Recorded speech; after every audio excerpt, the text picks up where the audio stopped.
Welcome back. I'm delighted for this half of the Village in Motion program today to introduce two folks from Home Support.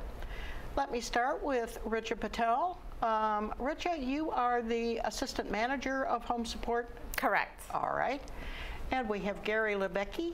And Gary, what is your position? You are the coordinator? Office coordinator. Office coordinator. Correct. I do billing and payroll. All as well right. as long-term care. All right.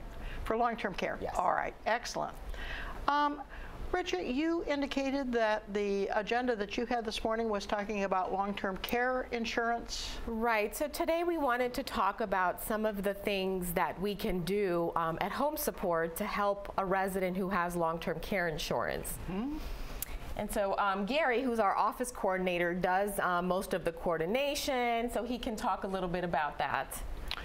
All right. I didn't realize that that your office actually would provide help in that regard. Right, we do, because Do people know that? Well, that's why we're here today. All right, that would certainly make sense, and that's a great service. Mm-hmm. Are the forms and things very complicated? They are not, actually. First and foremost, the reason why we wanted to come on today was it is the first quarter of the year. A lot of the residents here already have long-term care insurance. Yes. They just might not be using it, or maybe a little leery about what they need to do to inquire about how to use the long-term care insurance. So, and the insurance companies aren't going to encourage them absolutely to... Absolutely not. You know, you pay your premium and they're happy with that. Exactly. So basically, we just want to let the residents know that if you're currently using our services and you have long-term care insurance, to contact your long-term care. Ask them what services they provide within your particular insurance policy. Each policy could be a little different, what they cover, and the daily maximum that they cover. So it's quite a good idea right now to contact your long-term care company, whichever you might have. It might be John Hancock. There's quite a few out there, MetLife, and just inquire about what you need to do if you are considering using your long-term care insurance for your services for our aid services here at Green Spring. All right, Gary, let me just stop you for a second and ask a couple of questions about this. Would long-term care insurance normally cover assisted living, nursing, the nursing floor, and the memory floor? Yes. Right. So long-term care insurance covers long-term care services and support. So typically things that are not covered under Medicare. So they do cover. Oh, not covered under Medicare. So like home support services, so home care services, long-term care insurance does cover that. Oh, it does? Yes. And there's an array of services such as bathing, dressing. It could be socialization. It could be concierge services. It could be doing light housekeeping. Anything that would be deemed appropriate for that a resident might need just to live a normal life. All right, in independent living. Well, or we're talking about both. Right, we're talking about both. So typically long-term care insurance will cover services if a resident needs assistance with at least 2 or more activities of daily living. So that consists of some of the things that Gary just mentioned: bathing, toileting, dressing, grooming. Long-term care insurance will cover for that. All the things that Home Support provides in independent living. Right. Correct. Okay. Now, do you also assist residents for long-term care in Garden Ridge? We do. We do also provide our caregiver services over at Garden Ridge. All right, and also help with the insurance? Yeah, we are a third party, so what we do is we assist with to the client as to how to fill out the application, answer some of their questions, and then what we supply to the insurance company itself is just the home support. Once a month we run a statement that goes to the long-term care company that is faxed over to them. Okay. And then what they do is they reimburse their client for those particular services that they have paid for. Yes, right. Right. Because we are private pay. Right. Yeah. And that's a complimentary service that we do so that the resident can get reimbursed quicker, and the resident themselves doesn't have to worry about submitting the bills over themselves. So that's something that we can take care of for them. And we do that every month right after the bills go out.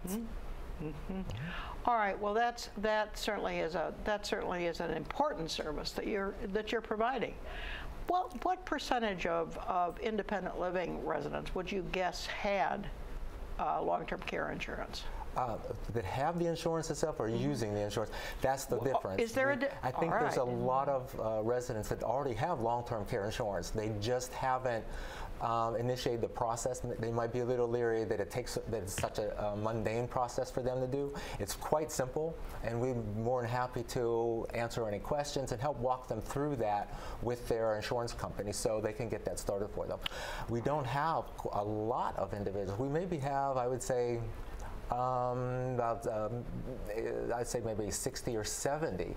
That's probably about all we have at this moment using the long-term care through us. Through home support services. From the home support service All piece right. of it. And how many total patients do you have in home support? Right now, our census is around 230. So I guess with that, you could say maybe a fourth of our residents. I was going to say about a quarter. Right. All right. All right. Yes, I can imagine some people probably just never thought about the fact that that long-term care is going to cover that. Right. And they do pay the premium. So I do have people, some of the residents calling saying, I've been paying on this for how many years and now? It's not cheap. And I'm not using it. I'm not sure how to use it. Exactly. So that's when we help them to say about contacting their insurance company, requesting an application, which is very simple, and that they'll send it to you. It's probably about 3 pages total to fill out, but it's not a lot of information. And you will sit with them and do that? I walk them through that if I need to, if you need either to. our office or because it's such a large community, I have no problem actually going to the residence itself and sitting down with them if I need to. All right.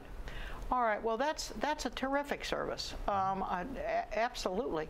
Yes, if people aren't using it when they're eligible to, given the fact that it is so expensive. And this is a good time to get them to start looking at it. It's the first quarter of the year.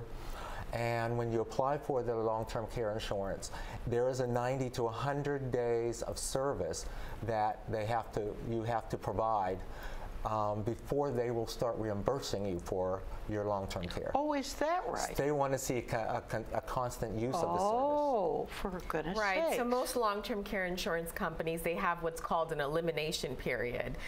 So you first have to receive services until you reach that elimination period, and then after that, the long-term care insurance company will cover. Now, will that also, once you start it and are after that 90 or 100 days, will it also follow you over to Garden Ridge if you are transitioning over?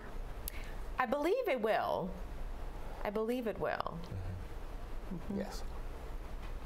All right. So that could go on for years. Absolutely. Right, and one of the things that we do first, initially when our registered nurse goes out to do the assessment, yes, that's the first thing that she will ask residents too, is whether they have long-term care insurance or not. And actually when we first receive the initial referral at our office, we always ask residents or their family members, does the resident have long-term care insurance or not? Because sometimes they don't realize, they won't bring it up themselves that they have long-term care insurance. Well, and families may not know. Right, and you would be surprised. I speak to many family members when I ask them that question. They don't realize that long-term care insurance will pay for home care services. No, I didn't know it either. Well, isn't that interesting? All right. So is this a new service you're providing? Well, we've been doing it I've been here just a little over a year, and I've been doing that for at least a year now. And I think it's been provided. It was provided prior to that. I just don't think it was communicated to the residents. No, I think that's probably right, that residents simply didn't know about it. And I've never heard a discussion about it. And so a lot of times it just goes word of mouth. I've had other residents say, well, I heard about it through a friend of mine who has long-term care and is using it, so what do I need to do? Yeah. So we figured if we could put this out to them in this forum, it might prompt either the resident or the resident to contact the family member who may be responsible for their long-term care. Absolutely, absolutely. And I think also what happens is that families look at YouTube. And these Village in Motion shows, of course, are all up on YouTube. So that's another source of particularly family information. Correct. And in addition to residents. Right. So we'll get the word out. Good. That would be helpful. Anything else you'd like to leave us with this morning? Yeah, one of the other things that I just wanted to remind residents was of our hours of operation. So our office is open from 8:30 And you're a.m. down in the We're down in basement Village Square, correct? On the Forest View. Right, in the Forest View section on the T level. So our hours of operation are 8:30 a.m. to 5 p.m. So we really just ask residents to call us during those hours of operation if they need to make a change to their service, if they need to add any services, if they need to make a cancellation. We do have staff that are on call after office hours. We always have a scheduler and a nurse along with the weekends. However, we really like to keep the phones open for urgent needs. Right. And of course, we do know that, over the weekend, sometimes residents need to add services or cancel services. But if it's something that could wait, if it's something, if they need to call on the weekend to cancel something for the following week, we do ask that they call us during the normal business hours rather than call us on the weekend, so we can keep the phone line open for any urgent needs. All right, well, that certainly is a reasonable request. Anything else? Well, I can't tell you how much I think this is good information for us all to have, and I appreciate you coming in this morning. Well, thank you so much for having us.